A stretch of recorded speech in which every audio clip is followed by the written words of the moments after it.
I'm really a military brat. So my dad was in the Air Force. I was born in Texas, and we moved around a lot. Played basketball at the University of Florida for 4 years, and eventually ended up moving to Jacksonville, Florida, where I took my first job as a software engineer. It was an intimidating field because in the world of science, technology, engineering, and math, there aren't a lot of people who look like Ronnie King.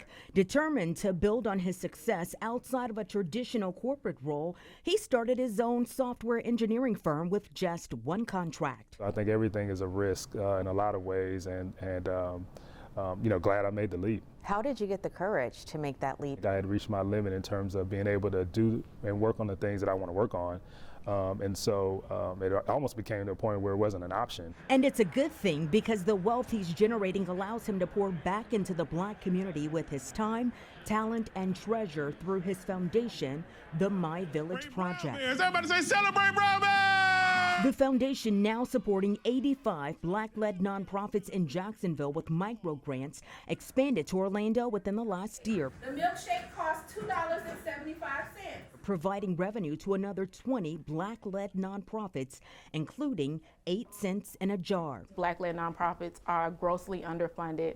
It's difficult to get started. You're often starting up with what you have. The big donors, they don't really know who you are. So even opportunities like this are really important. The Orlando nonprofit is fully invested in improving financial literacy for marginalized students in underprivileged communities, including those here at Lakeville Elementary and Apopka. Even in my 12th grade economics class, we still weren't learning some of the things these students are learning.